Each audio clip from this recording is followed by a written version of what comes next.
Tidak ada yang membicarakan ini, benar-benar tidak ada. Kita sering dengar tentang produktivitas, tentang bangun pagi, kejar impian, atau tetapkan tujuan besar. Tapi ada satu hal fundamental yang terlewat. Kebanyakan orang gagal bukan karena mereka malas, mereka gagal karena mereka menunggu dan menunggu. Sampai waktu itu habis begitu saja.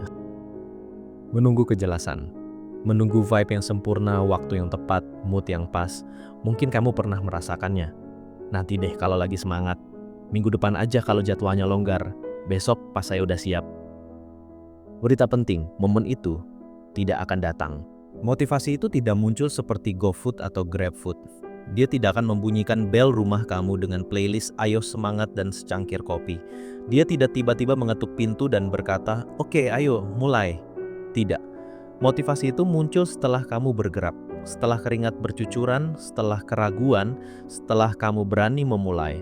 Bahkan ketika kamu belum tahu kemana arahnya, bahkan ketika rasanya tidak ada tenaga. Cukup satu langkah kecil dan kemudian satu langkah lagi. Aku sudah melihat banyak orang brilian, orang-orang dengan potensi luar biasa, membuang-buang bertahun-tahun hidup mereka karena mereka terjebak dalam fantasi suatu hari nanti. Suatu hari nanti, aku akan berhenti dari pekerjaan yang menyedot energi ini.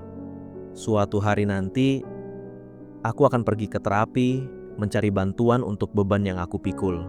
Suatu hari nanti, aku akan mengunggah video itu, memulai kanal YouTube impianku, dan suatu hari yang lain. Tapi, suatu hari nanti adalah kebohongan.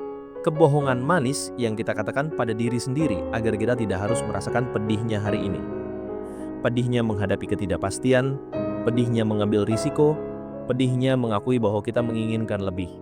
Dan selagi kamu sibuk menunggu, selagi kamu menunda-nunda, hidup sudah terjadi. Mimpi tidak kedaluarsa, orangnya yang kedaluarsa. Kita yang berhenti percaya, kita yang membiarkan diri kita lelah, kita yang menyerah pada ide bahwa kita tidak pantas mendapatkan hal-hal besar. Mari kita jujur pada diri sendiri. Kamu tidak malas. Aku ulangi, kamu tidak malas. Kamu kelelahan.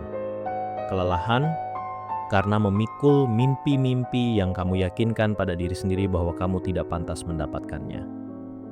Kelelahan karena berjuang setiap hari hanya untuk bertahan, bukan untuk berkembang. Kelelahan karena harus terus-menerus mengenakan topeng semuanya baik-baik saja. Dan ketakutan itu adalah pengubah wujud. Dia licik, dia tidak selalu muncul sebagai monster yang menakutkan. Dia datang dalam berbagai samaran. Dia muncul sebagai terlalu banyak berpikir. Aku harus menganalisis setiap skenario, kalau tidak ini akan gagal. Dia muncul sebagai aku hanya perlu merencanakan sedikit lagi. Perencanaan tanpa akhir, sampai akhirnya tidak ada yang dimulai. Dia muncul sebagai aku akan mulai setelah satu guliran lagi. Satu video lagi di TikTok, satu episode serial lagi di Netflix, satu lagi sampai hari itu berakhir tanpa ada kemajuan berarti. Kamu pikir kamu bertanggung jawab. Kamu pikir kamu bijak. Tapi sebenarnya kamu sedang dirampok. Dirampok oleh ketakutan yang memakai jas bisnis. Dia menipumu, membuatmu merasa aman di zona nyaman. Padahal dia sedang mencuri waktu, energi, dan potensimu. Kita sudah diajari bahwa kelelahan adalah lencana. Bahwa penderitaan adalah tanda signifikansi. Kalau kamu tidak nyaris ambruk, berarti kamu tidak cukup berusaha. Betapa salahnya keyakinan itu. Seolah-olah hidup ini adalah perlombaan siapa yang bisa menderita paling banyak. Masyarakat kita mengagungkan kesibukan. Ada narasi bahwa untuk berhasil, kamu harus selalu sibuk, selalu bekerja, sampai titik kelelahan ekstrim. Kita terbiasa mendengar orang berkata, aku hanya tidur 4 jam semalam, dengan nada bangga.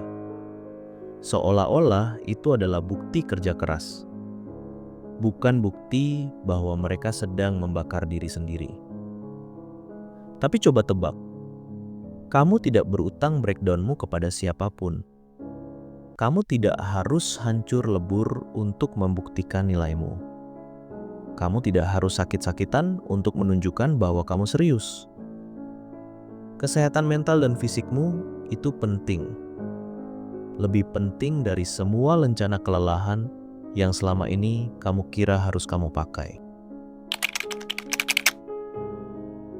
Dan jika belum ada yang mengatakannya, aku akan mengatakannya. Kamu tidak berantakan, kamu bukan kegagalan, kamu bukan masalah, kamu hanya lelah. Lelah berpura-pura baik-baik saja. Lelah tersenyum ketika hatimu sedang menangis. Lelah mengatakan, "Aku bahagia." Padahal jauh di lubuk hati, kamu tahu ada sesuatu yang kurang. Lelah berpura-pura kamu tidak menginginkan lebih. Lelah menekan impian-impian besar yang terus berbisik di telingamu. Lelah meyakinkan diri bahwa ini sudah cukup. Padahal kamu tahu kamu pantas mendapatkan yang lebih baik. Lelah tersenyum sambil diam-diam tercekik. Tercekik oleh ekspektasi orang lain, oleh ketakutan, oleh rutinitas yang membosankan, oleh janji-janji yang tak pernah ditepati pada diri sendiri. Tapi di balik semua itu, di balik semua topeng itu, masih ada kamu. Kamu yang sejati, yang belum menyerah, karena kamu masih di sini, masih menonton video ini, masih berharap ini adalah tanda untukmu, masih menunggu seseorang untuk berkata, "Tidak apa-apa untuk memulai lagi." Jadi ini dia, tidak ada lagi menunggu, tidak ada lagi penundaan, tidak ada lagi melatih potensimu dalam pikiran sementara hidup terus berlalu di depan matamu. Berapa banyak ide brilian yang mati karena tidak pernah direalisasikan? Berapa banyak hubungan yang rusak karena kata-kata yang tidak pernah terucap? Berapa banyak impian yang layu karena tidak pernah disiram dengan tindakan? Ini dia, ini tandamu, ini momenmu. Berantakan, tidak apa-apa. Takut, wajar saja. Tidak siap, hampir tidak ada yang pernah siap seutuhnya. Lakukan saja, lakukan saja. Mulailah dengan langkah kecil, kirim email itu, telepon orang itu, tulis satu paragraf, ambil satu kelas, ucapkan satu kata, pergi ke satu sesi terapi, unggah satu video. Karena kamu pantas mendapatkan lebih dari sekadar bertahan hidup, kamu pantas untuk berkembang, kamu pantas untuk mewujudkan impian itu, dan kamu pantas untuk memulai sekarang. Lalu, apa satu langkah kecil yang akan kamu ambil hari ini? Tapi, satu hal kecil bisa mengubah segalanya. Kita percaya bahwa langkah kecil hari ini bisa membawa hidupmu ke arah yang lebih baik besok. Karena hari ini tidak selamanya.